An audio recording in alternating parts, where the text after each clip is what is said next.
Yeah. So the purpose almost is not to glamorize that lifestyle. We had real gangsters consulting us, who are real, not actor gangsters, and it's almost like guys going to work every day. And, you sit around and you wait and you wait and you get a phone call and you wait and you bribe a policeman and you wait and you. And that's what they do. That's what they do that's for what a job. They do. They just sit there and wait. And that's right. And it is a job to them. That's right. And my role was about a small, low-level head, sort of a leader who's trying to break free of that life. Actually, trying to sort of leave and have a normal life. And my cousin came from the country, and I introduced him to that life, and how he eventually rose higher than I did, and had to sell me out, actually. But yeah. You gave away the ending. Yeah, it's okay. It's not one of those films where the ending matters that much. That's not the big. It's not this. It's not a thriller type structure. So it's a drama, basically. Yeah. It's a sort of family drama disguised as a gangster flick. I personally believe it's a fantastic film. I love that film. I think it's really, really good film. So did Time. I was really glad Time liked it. Yeah. It won the top award in the Hong Kong Film Festival for digital films and so on. It's been very well received worldwide. Do you have any idea on how we could access that film? Go to Dahuang, DAHUANG, DahuangPictures.com. Oh, really? Yeah, and that's the production company, and you can buy it online, actually. Okay. You can buy the film online. Okay. So you also did the soundtrack as a music director for Talent Time, which we Talent talked Time. about. Last year I did two. Last year I did Talent Time and a film called At the End of Daybreak. Okay. Which also was partially funded out of Korea. Okay. One was a composer, both in music. So, and Talent Time was by a director, a commercial film in Malaysia, by a director called Yasmin Ahmad, who is very famous because she's of the new mind, wanting a new Malaysia, a new politics. So in her film, she normally portrays interracial relationships.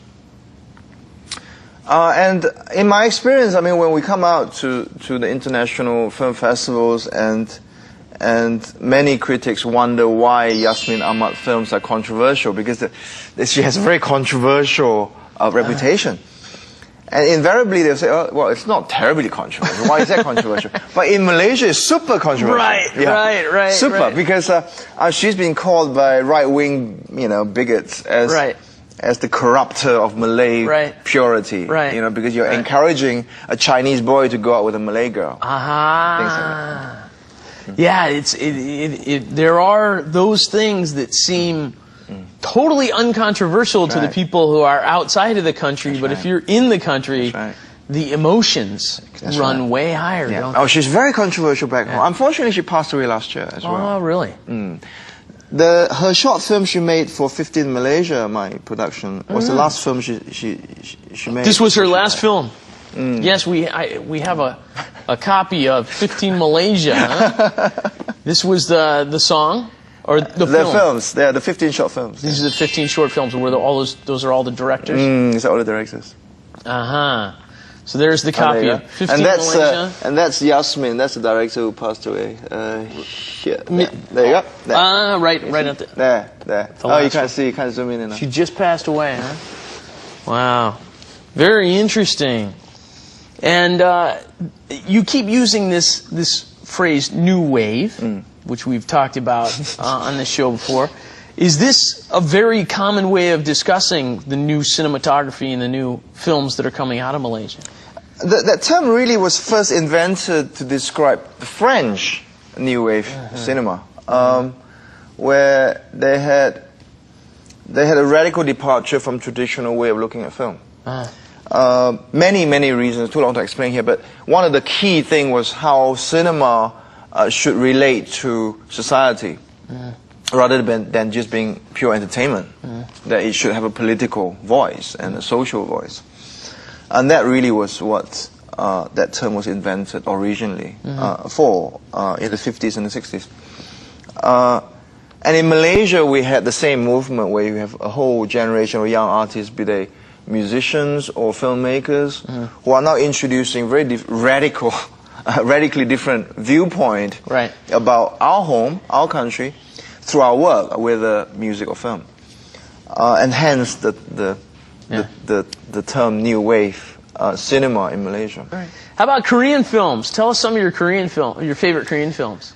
Oh, it must be The Host. I don't know what is it called. 괴물. Yeah, I mean, I saw it a couple of years ago, and I was on the floor. It was fantastic. Really? Oh, it was my favorite thing for a long, long time. Yeah. I thought, how can anybody write it so well? It's socially aware. It's ironic. It works as a thriller. Yeah. It's funny. The CG was incredible. The CG was incredible, and I was on the floor. I was like, "Oh, fantastic!" Yeah, that would be that's the thing that comes to my mind right now.